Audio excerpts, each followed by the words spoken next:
வணக்கம் ஸ்டூடெண்ட்ஸ், நான் உங்க Kandasamy, Sri Balaji academy, Tiruchengode, Namakkal district. Students, TET வந்து பாத்தீங்கன்னா இன்னைக்கு பேப்பர்ல நியூஸ் வந்து விரைவில் வெளியாகும் அப்படின்னு அமைச்சர் செங்கோட்டையன் சொல்லியிருக்காரு.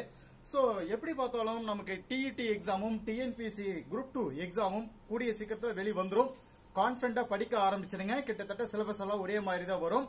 டெட்டுக்கும் டிஎன்பிசிக்கு என்ன வித்தியாசமான சிலபஸ் வேற எதுவும் கிடையாது. ஜென்ரலா வரக்கூடிய சப்ஜெக்ட்லாம் பாத்தீங்கன்னா டெட்ல எம்எஸ் ஸ்டூடெண்ட், எஸ்எஸ் ஸ்டூடெண்ட் இருக்கீங்க. டிஎன்பிஎஸ்ல அதாவது எம்எஸ் ஸ்டூடெண்ட் அப்படின்னா mathematical science students, SS students social science students. Okay, இப்ப டிஎன்பிஎஸ்சி ட்ரை பண்றவங்க மேத்தமெட்டிக்கல் சயின்ஸும் சோசியல் சயின்ஸும் படிச்சாகணும்.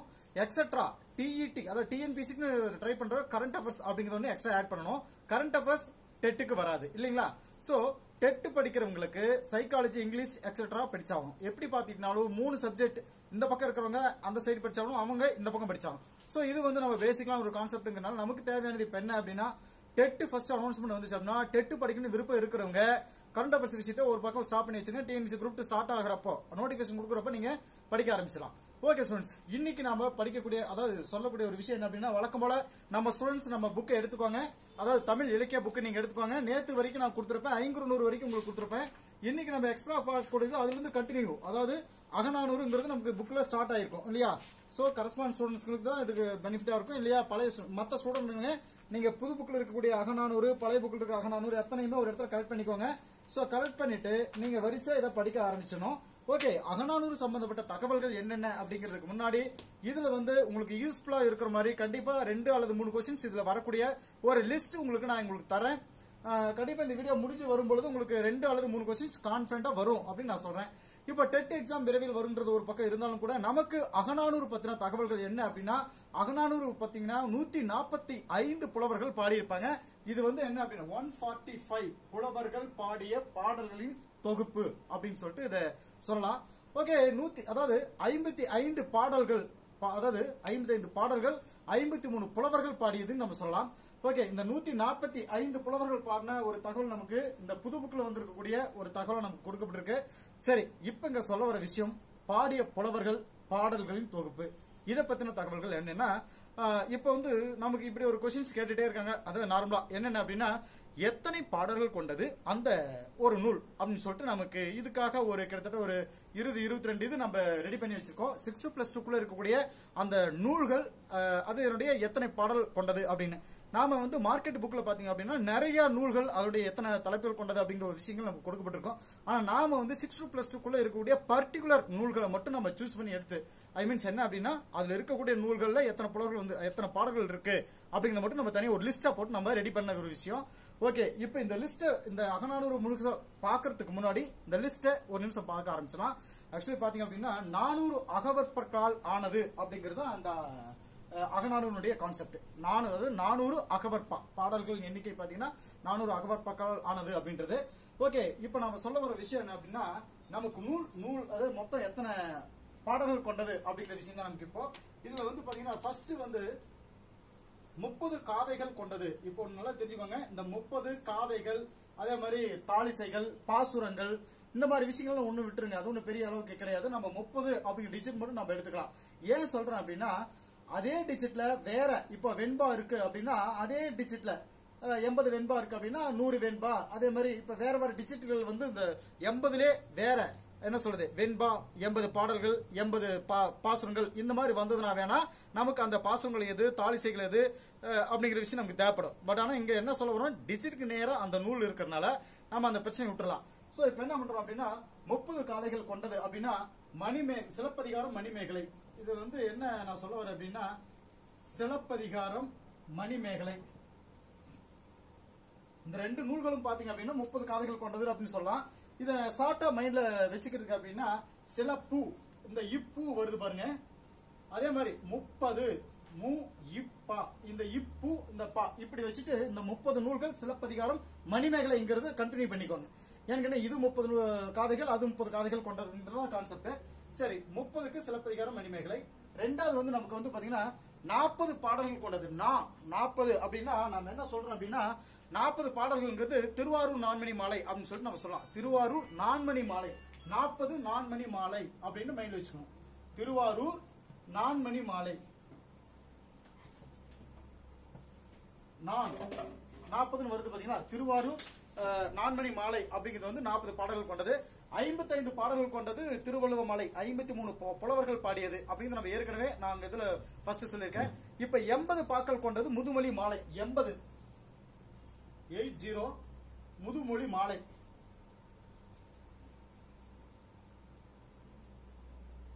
இந்த இடத்துல மாலை அப்படிங்கிறது வந்து நான் ஒரு இடத்துல நான் சொல்ல போறேன். என்ன அப்படின்னா, முதுமொழிங்கிற பேர்லயே இன்னொரு நூல் நமக்கு இருக்கு. என்னன்னா முதுமொழி காஞ்சி அப்படின்னு சொல்லிட்டு ஒண்ணு இருக்கு. அது பாத்தீங்கன்னா 100 பாடல்கள் கொண்டது நம்ம சொல்லலாம். இந்த 100 வெண்பா 100 பாடல்கள் கொண்டது அப்படின்னு சொல்லலாம். இந்த வெண்பா பாடல்கள் பாசங்கள் தேவையில்லைங்க, டிஜிட் மட்டும் எடுத்துக்கோங்க. 100 அப்படின்னா நமக்கு முதுமக்கள், அதாவது முதுமொழி காஞ்சி அப்படிங்கறது நம்மளுடைய கான்செப்ட்.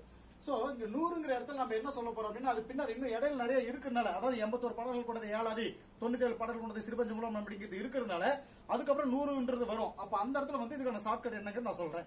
இப்போ 81 ஏழாதி, 81 ஏ சொல்றீங்களா? ஏ ஏ இந்த இடத்துல ஏங்கிறது நீங்க எழுதிக்கோங்க. 81 ஏ ஏ அப்படிங்கறத நீங்க மைல் வச்சுக்கோங்க. 81 ஏழாதி ஏ ஏன்னு வச்சுக்கோங்க. ரெண்டாவது 97 சிறுபஞ்ச மூலம்.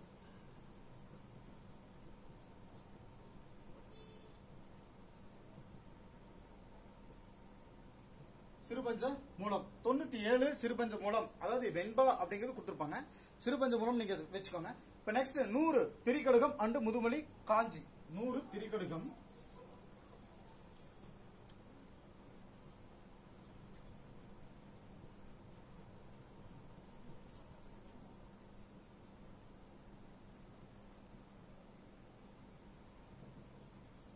பாருங்க. இந்த முதுமொழி இங்க ஒரு முதுமொழின்னு ரெண்டும் ஒரே மாதிரி பேர் வந்திருக்கு. இப்போ மாலை அப்படிங்கிறது வந்து 2 லெட்டர்ஸ், 80 அப்படிங்கிறது 2 லெட்டர்ஸ், காஞ்சி அப்படிங்கிறது 3 லெட்டர்ஸ், அதாவது 100 பாடல்கள் கொண்ட 3 டிஜிட் இருக்கு. சோ இது 3 லெட்டர்ஸ் 3 டிஜிட், 2 லெட்டர்ஸ் 2 டிஜிட் அப்படின்னா முதுமொழின்னு வரக்கூடிய இந்த 2 நூல்கள்ல என்ன சொல்ல வரணும்னா, மாலைன்னு வந்தா 80ன்னு போட்டுக்கோங்க, முதுமொழி காஞ்சின்னு வந்தா 3 டிஜிட் வரக்கூடிய 100ன்னு போட்டுக்கோங்க. இது இதுக்கான ஒரு ஷார்ட்கட். இடையில ஏ ஏ அப்படிங்கிறது வச்சுட்டு இது ஒண்ணு மட்டும் மைண்ட்ல செட் பண்ணிக்கோங்க. இதுக்கு இடையில வேற எந்த ஒரு டிஜிட் நூல் நமக்கு புக்ல தரல, வேற மார்க்கெட்ல நிறைய தரல, அது நமக்கு தேவையில்ல. சோ புக்ல தரல. சோ இதை வந்து நீங்க தனியா வச்சுக்கோங்க. இப்போ 100 நம்ம வச்சுட்டோம். இப்போ அடுத்ததா இன்னொரு வரிசை. இது வந்து 100க்குள்ள இருக்கக்கூடிய நூல்களை நீங்க ஃபர்ஸ்ட்ல மைண்ட்ல செட் பண்ணிக்கோங்க. அடுத்து 100 இருந்து 200க்குள்ள இருக்கக்கூடிய நூல்கள் எத்தனை அப்படிங்கறத மைண்ட்ல வச்சுக்கணும். வச்சிட்டீங்கன்னா அடுத்த நூல்கள் நம்ம வச்சுக்கலாம். சரி, இதை உங்களுக்கு ஸ்ட்ரக் பண்ணி எழுதிக்கோங்க.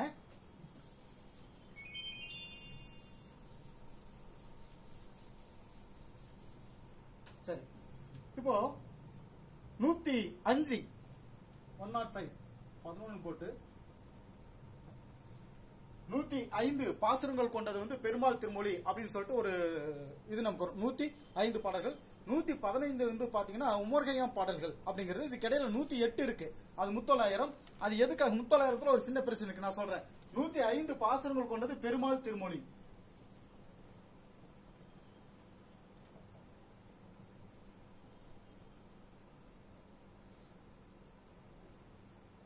ஐந்து பாடல்கள் கொண்டது 115. இப்போ இதுல இருந்து ஒரு 10 கூட்டிக்கிறீங்க.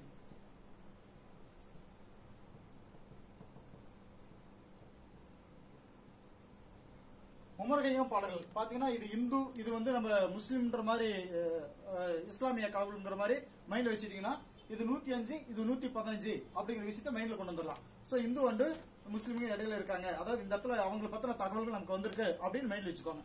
இப்போ 108 இருக்குன்னு வச்சுக்கோங்களேன், 13. இது வந்து முத்தொள்ளாயிரம்.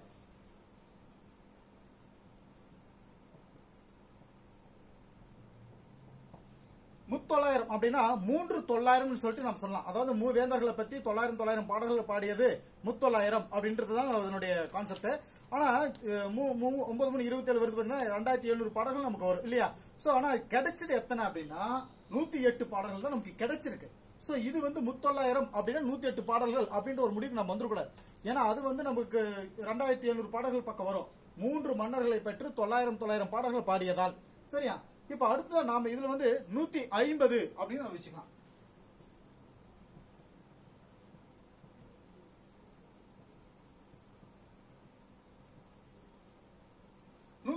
பாடல்கள் கொண்டது கலித்தொகை அப்படின்னு சொல்லுவோம். இதுல என்ன அப்படின்னா 100ல இருந்து 200க்குள்ள இந்த 4 நூல்கள் மட்டும் தான் நமக்கு இருக்கு. அந்த 4 நூல்ல 2 கடவுளை பத்தி வந்துருது. இந்த கலித்தொகைங்கிறது 150 பாடல்கள்ங்கிறது மட்டும் எக்ஸெட்ரா மைண்ட்ல செட் பண்ணிக்கோங்க.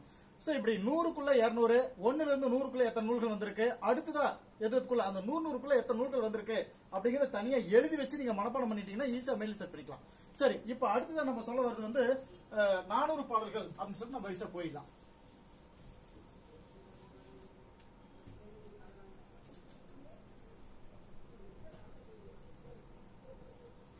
நானூறு பாடல்கள் கொண்டது அப்படின்னா அகநானூறு, புறநானூறு, நற்றிணை, நாலடியார்.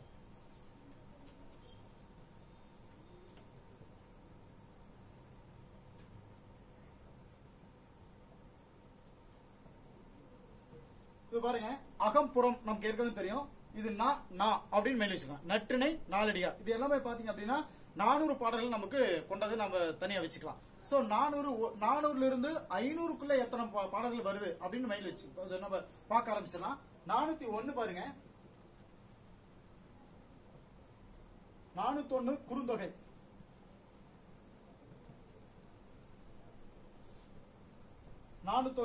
குறுந்தொகை நாம வந்து ஏற்கனவே நான் உங்களுக்கு சொல்லியிருக்கேன். அதாவது நம்ம போன கிளாஸ்ல குறுந்தொகை பத்தின தகவல்கள்ல உங்களுக்கு நிறைய சொல்லியிருக்கு. 401. 409 வந்து பாத்தீங்கன்னா ராமலிங்க சுவாமிகள் சுயசரிதம். 409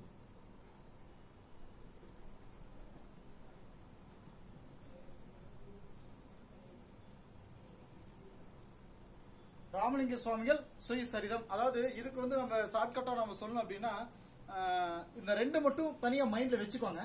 பட் மேக்ஸிமம் இதுக்கு ஷார்ட்கட் இருக்கு. பட் 1, 2 மிஸ் ஆயிருது. அதை நீங்க இடையில மனப்பாடம் பண்றப்ப கொண்டு வந்து சேர்த்துக்கோங்க. இப்போ 409. இப்போ அடுத்து வந்து 412.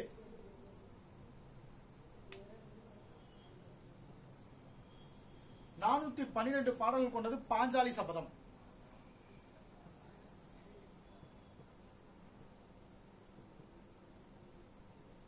இப்போ இது வந்து 12ன்னு சொல்றோம் பாத்தீங்களா,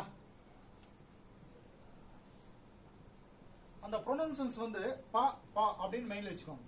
412 பாஞ்சாலி சப்தம், 12 பாஞ்சாலி சப்தம், 12 பாஞ்சாலி சப்தம் சொல்லி பாத்தீங்கன்னா மைண்ட்ல செட் ஆயிடும். இப்ப 430 பொதுமை வேட்டல்.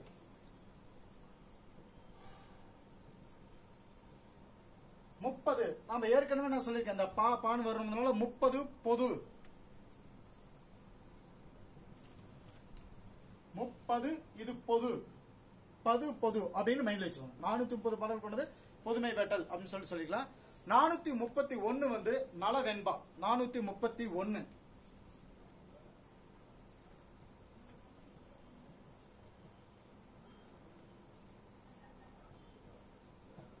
நலவெண்பா. 431 நலவெண்பா. அதாவது என்ன சொல்றது, 41 அப்படின்னு நம்ம சொல்றோம் பாத்தீங்கன்னா நலவெண்பா. 41 நலவெண்பா. 431 அப்படிங்கிறது வந்து நலவெண்பா அப்படின்னு சொல்லிட்டு நம்ம வச்சுக்கணும். இப்ப வந்து 500 பாடல்கள் கொண்டது ஐங்குறு 100. இப்ப இது வரைக்கும் பாத்தீங்கன்னா நம்ம 400ல இருந்து 500க்குள்ள இருக்கக்கூடிய விஷயங்கள். இப்ப அடுத்து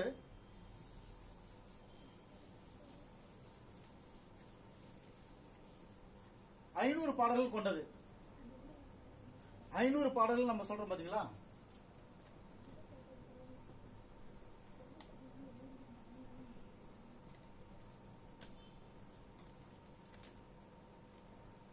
ஐங்குறு 100 அப்படிங்கிறது வந்து நம்ம இந்த இடத்துல 500 பாடல்களுக்கு நம்ம சிம்பிளா பாருங்க, இங் குரு அப்படின்னு இருக்கு பாத்தீங்களா, இதை அழிச்சிட்டீங்க அப்படின்னா 500ங்கிறது அதுக்குள்ளே வந்துருது. சோ ஐங்குறு 100 500 அப்படிங்கறத நீங்க மேல வச்சுக்கணும். இப்ப 599 599 தாலிசைகள் கொண்டது அப்படிங்கறத கான்செப்ட். 599 தாலிசைகள் கொண்டது வந்து கலிங்கத்து பரணி சொல்லுவாங்க. கலிங்கத்து பரணி அதாவது 99 வருது பாத்தீங்களா, 99 பரணி, 99 பரணி அப்படின்றத மைல் வச்சுக்கோங்க. 99 கலிங்கத்து பரணி.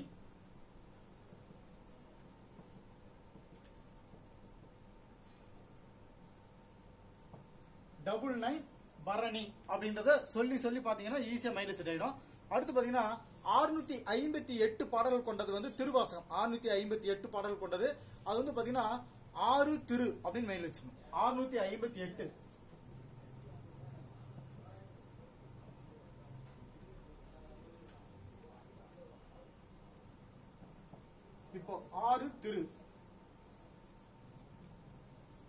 திரு அப்படின்னு மைண்ட்ல வச்சுக்கோங்க. 658 திருவாசகம் அப்படின்றத நம்ம வச்சுக்கலாம்.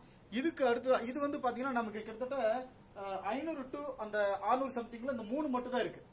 சரிங்களா? இந்த 3 மட்டும் தான் நமக்கு 6+2 இருக்கக்கூடிய புக்குகள்ல கொடுத்திருக்காங்க. இப்ப அடுத்து வந்து 1113 பாடல்கள் கொண்டது தனிப்பாடல் திரட்டு. 1113 பாடல்கள் கொண்டது 1113 தனிப்பாடல் திரட்டு.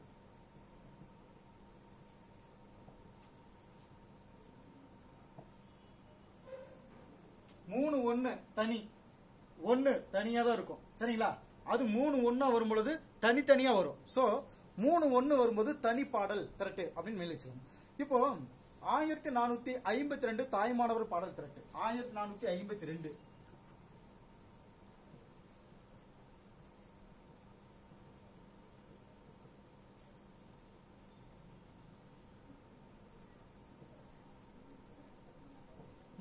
திரட்டுன்னு வர்றதுனால இந்த ரெண்டையும் மைண்ட்ல வச்சுக்கணும். திரட்டு 1452. அதே சமயத்தில் பாத்தீங்கன்னா 2034 2034 அப்படிங்கிறது வந்து காந்தி புராணம் சொல்லுவாங்க. 2034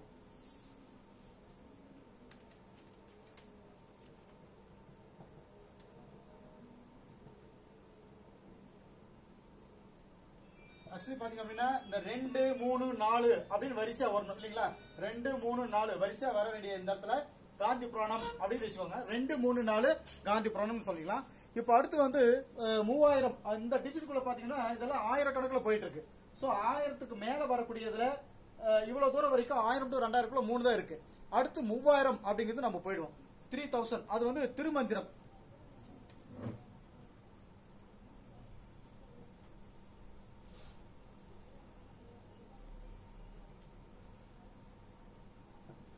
இதுல இந்த 3000 வந்து ஒரு சில பேரெல்லாம் சொல்லுவாங்க. தமிழ் 3000 என அழைக்கக்கூடிய நூல் வந்து திருமந்திரம். இதுல வந்து ஒரு கதை இருக்கு. என்ன அப்படின்னா ஒவ்வொரு பாடலும் ஒரு ஆண்டு எடுத்துக்கிட்டு 3000 ஆண்டுகள் வாழ்ந்ததாக அந்த திருமூலர் வந்து வாழ்ந்ததாக ஒரு தகவல் கொடுத்திருக்காங்க. அது எந்த அளவுக்கு உண்மைங்கிறது நமக்கு தெரியல.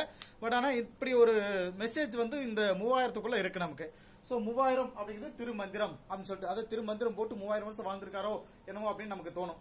சரி, இப்ப அடுத்து வந்து 3363 பாடல்கள் கொண்டது திருவள்ளுவ மாலை அப்படின்னு சொல்றது. 3363 இதை நான் அழைச்சிடறேன், எழுதிக்கோங்க. இப்ப இடம் நமக்கு இல்லைங்கனால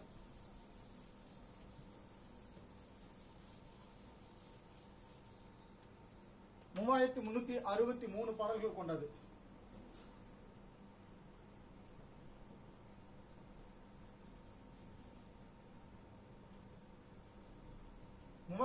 பாடல் கொண்டது திருவிளையாடல் புராணம். ஆக்சுவலி திருவிளையாடல்கள் பாத்தீங்கன்னா கடவுள் ஆண்டவன் வந்து சிவபெருமான் வந்து 64 திருவிளையாடல்கள் புரிஞ்சிருப்பார். இதுதான் கான்செப்ட்.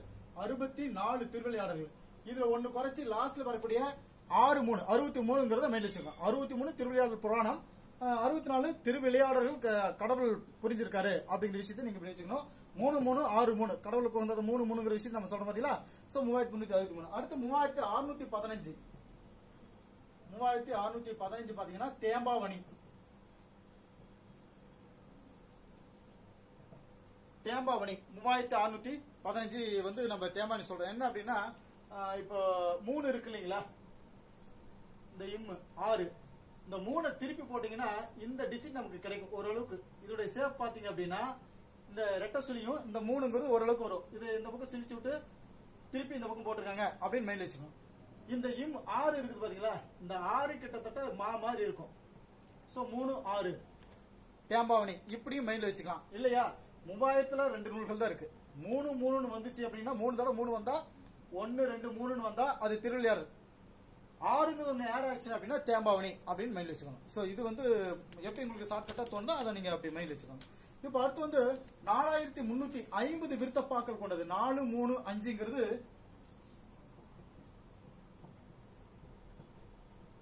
வில்லி பாரதம். ஆக்சுவலி இந்த ஒரு டிஜிட் மட்டும் இப்படி மாறி வந்திருந்தா 3 4 5 வந்திருக்கும். என்ன ஒரு வெள்ளத்தனம் பாத்தீங்களா? சோ அதனால இது வில்லி பாரதம். மாத்தி போட்டனால வெள்ளத்தனம் பண்ணனால 4 3 5 0 மாறிடுச்சு. ஆனா இப்படி வந்திருந்தா நேரா இருந்திருக்கும். இப்படி மாத்தி வந்தாலும் அது ஒரு வெள்ளத்தனமா மாறிடுது. சோ வில்லி பாரதம் 4350 அப்படின்னு நம்ம வச்சுக்கலாம். இப்ப நெக்ஸ்ட் பாத்தீங்கன்னா 5027 பாடல்கள் வந்து சீராபுராணம் 5027 சீராபுராணம். அடுத்து வந்து பாத்தீங்கன்னா 5818 திருவருட்பா.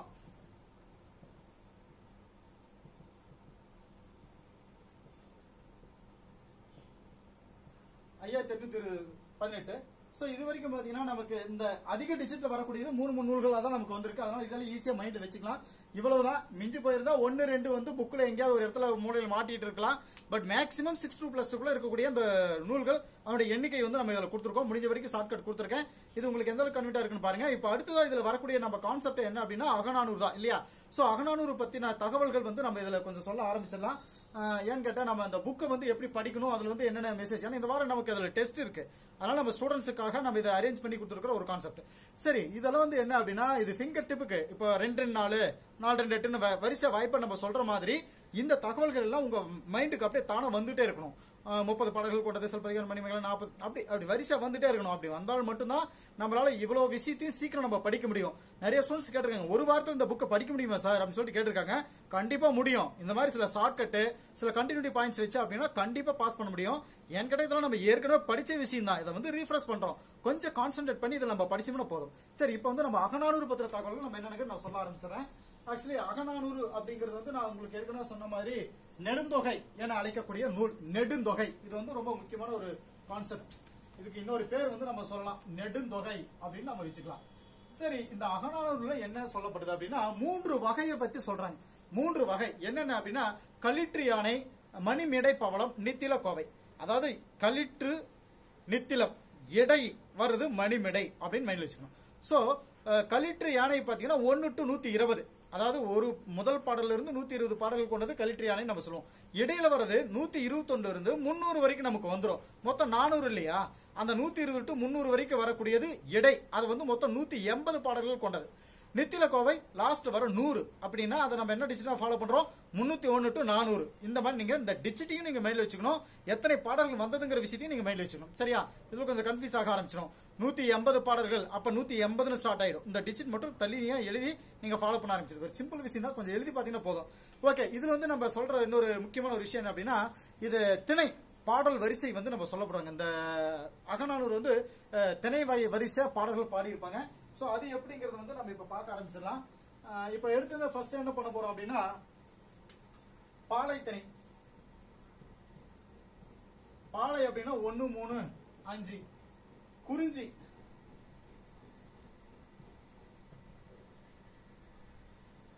இது வந்து 2 8 ஆரம்பிக்கும்.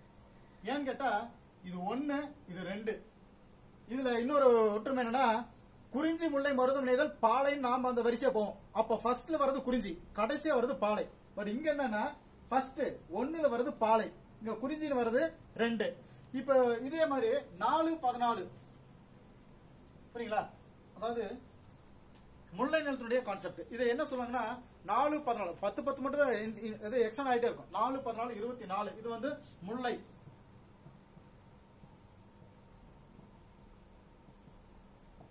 லாலா 4 முல்லை, 4 முல்லை, லாலான்னு வருது பாத்தீங்களா? இதை வச்சு வச்சுக்கலாம். அடுத்து மருதம் 6 16 அப்படின்னு வச்சுக்கலாம். 6 16.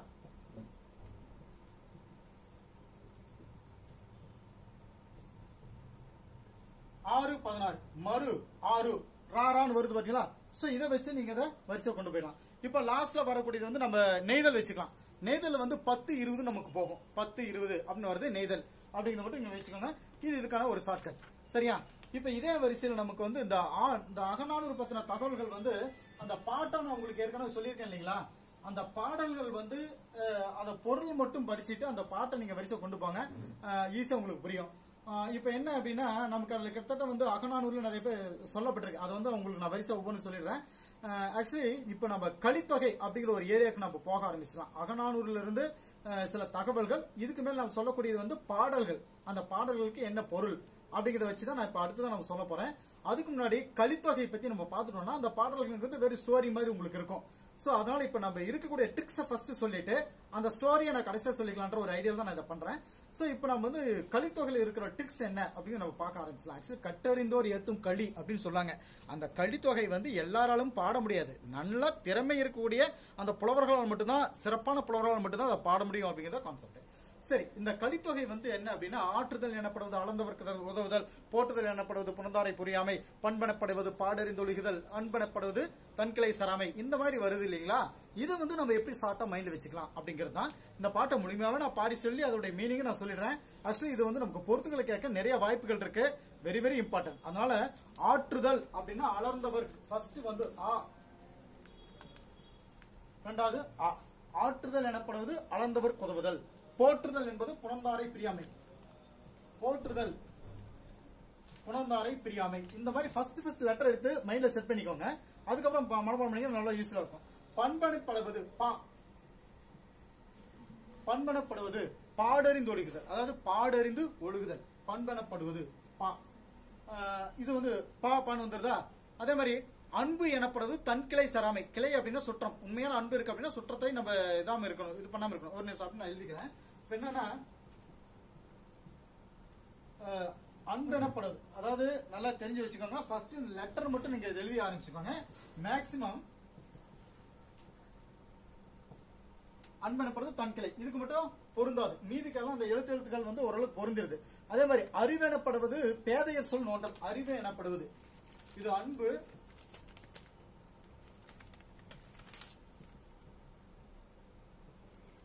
பேதையர் சொல் நோண்டல், அதாவது இது அறிவு இருக்கிறது, இது அறிவு இல்லாதது. இந்த ஒரு விஷயத்தை நீங்க மைண்ட்ல வச்சுக்கணும். அறிவு எனப்படுவது. இப்ப அதே மாதிரி இதுலயே வந்து இன்னும் எக்ஸாக்டா நமக்கு சொல்லுவது செறிவு எனப்படுவது கூறியது மறாமை, செறிவு,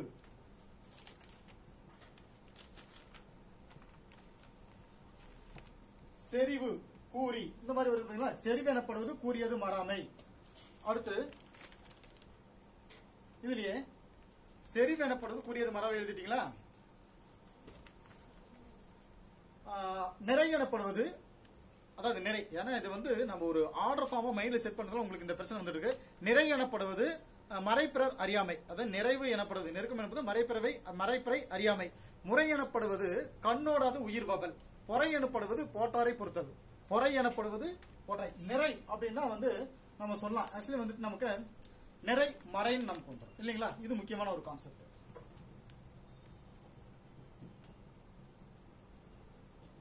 நிறை மறை நம்ம சொல்லிக்கிறோம். அதே மாதிரி பாத்தீங்கன்னா நமக்கு, அதாவது ஒரு விஷயம், இந்த மாதிரி ஒரு சில ஷார்ட்கட்டை வச்சுதான் இந்த மாதிரி பாடல்களோ சில கண்டினியூட்டியா கொண்டு வந்து நம்ம சேர்த்த முடியும்.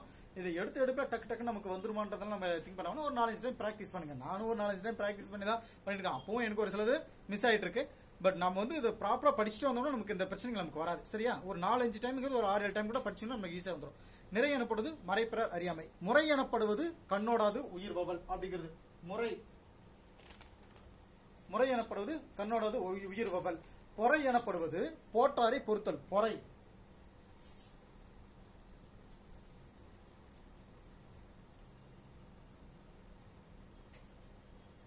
பொறை எனப்படுவது போற்றாரை பொறுத்தல் இல்லைங்களா? பொறை அப்படின்னா பொறுத்து போறது, நம்மள போற்றாரை பொறுத்தல் அப்படின்னு சொல்லிட்டு நம்ம சொல்லலாம். சரியா? இப்ப அடுத்ததா இதுலயே வந்து நான் வரிசை உங்களுக்கு பார்த்து சொல்லிட்டு வந்துடுறேன். அறிவு எனப்படுவது நான் ஏற்கனவே சொல்லிருக்கேன் இல்லையா? அறிவு எனப்படுவது பேதையர் சொல் நோண்டல், அதாவது அறிவில்லாதவர்கள், பேதையர் அப்படின்னா அறிவில்லாதவர்கள். செறிவு எனப்படுவது நெருக்கம் இல்லைங்களா? செறிவு எனப்படுவது கூறியது மறாமை, கொடுத்த வாக்கு வந்து காத்து நிக்கணும் அப்படிங்கிறது தான் அந்த கூறியது மறாமை அப்படிங்கிறது. நிறை எனப்படுது, நிறை அப்படிங்கிறது நம்ம சொல்லலாம் அப்படின்னா நிறைவு, நமக்கு அதிகமான நிறைவா இருக்கக்கூடிய வாழ்க்கைன்னு சொல்றது வந்து பிறர் அறியாது மறைப்பொருள் காக்க, ஒரு பொருளை வந்து மறைச்சு பாதுகாப்பா வச்சுக்கணும் அப்படின்னா நிறைய நிறைவு நமக்கு வரும் அப்படிங்கிறது. முறை எனப்படுதுன்னா நீதி முறைமை, முறை எனப்படுவது ஒரு பக்கம், அதாவது ஒருபால் கோடாது ஒருத்தல் அப்படின்னு சொல்லுவாங்க. முறை எனப்படுவது ஒருபால் கோடாது ஒருத்தல், அதாவது ஒரு பக்கம் மட்டுமே சார்பா, அது நல்லதா ஒரு பக்கமே நம்ம காசை வாங்கிட்டு தப்பா ஒரு பக்கமே பதில் சொல்றாங்க பதில், அந்த மாதிரி நிறைய முறை எனப்படுது, நீதி முறைமை எனப்படுவது ஒருபால் கோடாது ஒருத்தல் சொல்றது. பொறை எனப்படுவது போட்டாரை பொறுத்தல். சரிங்களா? சோ அதே மாதிரி முறை நீதி முறைமைன்னு நான் சொல்லியிருப்பேன்.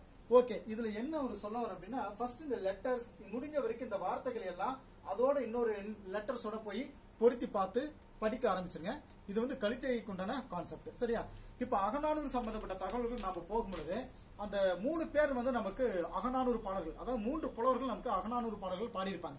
அதுல ஃபர்ஸ்ட் வரக்கூடிய நம்ம நூல்ல நம்ம புக்ல இருக்கக்கூடிய அந்த அகநானூறு, ஃபர்ஸ்ட் அகநானூறு எடுத்துட்டு அந்த பாடலை வரிசையா வாசிக்க ஆரம்பிச்சிருங்க.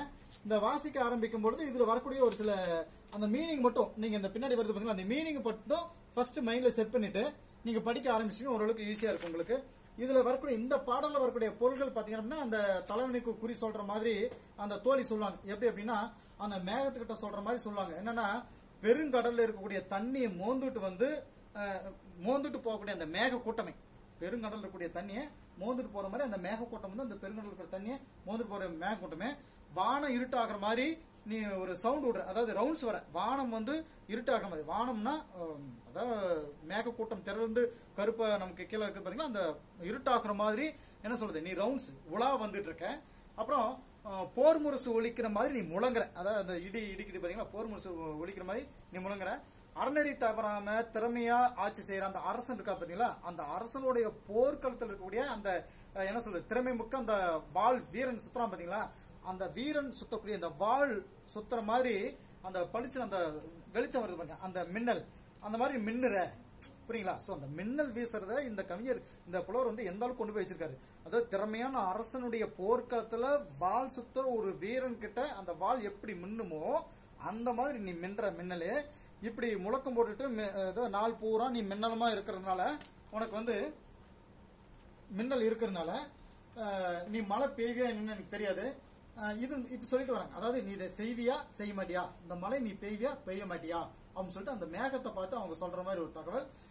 அதே மாதிரி இதுல இன்னும் ஒரு சில கான்செப்ட் கொடுத்துருப்பாங்க. என்ன அப்படின்னா இந்த பொன் தங்கம் இருக்கும் பாருங்களா, பொன் மாதிரி மலர்ந்த அந்த வேங்கை மலர், பொண்ணு மாதிரி தங்கம் மாதிரி மின்னக்கூடிய அந்த வேங்கை மலரை வந்துட்டு கட்டி அணிஞ்சிட்டு இருக்கக்கூடிய அந்த தோழியர் ஒருத்தர் இருக்காங்கன்னு வச்சுக்கோங்க. அந்த தோழியர் வந்து பாத்தீங்கன்னா தன்னுடைய சுற்றத்தோட அந்த சொந்தக்காரங்களோட சுற்றத்தோட மெல்ல மெல்ல நடந்து போற அந்த குரத்தினுடைய மகள், அந்த குரமகள் வந்து திணைப்போனம் காப்பா, அதை வந்து இருக்கக்கூடிய இடத்த வந்து பாதுகாத்துட்டு இருக்கான். அந்த குரமகள் வந்து பாதுகாத்துட்டு இருக்கான்னு அர்த்தம். அதே மாதிரி தலலை தட்டை இந்த மாதிரி இந்த கருவிகளால் வரக்கூடிய அந்த சவுண்ட் இருக்குதுங்களா, அந்த சவுண்டை எழுப்பி இந்த பறவைகளை துரத்திட்டு அங்க இருக்கக்கூடிய பொருட்களை அந்த குரமகள் வந்து பாதுகாத்துட்டு இருக்கான். சரிங்களா?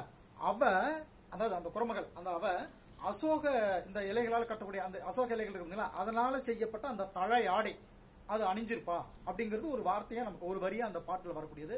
இந்த குரமகள் வந்து அப்படி திணை போனோம் அப்படின்னா அந்த பாதுகாக்கக்கூடிய அந்த திணைகளை எல்லாம் பாதுகாக்கக்கூடிய துணைகள் காக்கிற பகுதியில் கூட நீ மழை பெய்வாயா அப்படின்னா இங்க பாருங்க, ஒரு குரமகள் வந்து என்ன வேலை செஞ்சுட்டு இருக்குங்கிற விஷயத்த சொல்லி அந்த மாதிரி ஏரியாவிலையும் நீ போய் மழை பெய்வியா அப்படின்னு சொல்லிட்டு அந்த மழை பார்த்து சொல்ற மாதிரி இந்த பாட்டுல வந்து சொல்லப்பட்டிருக்கு.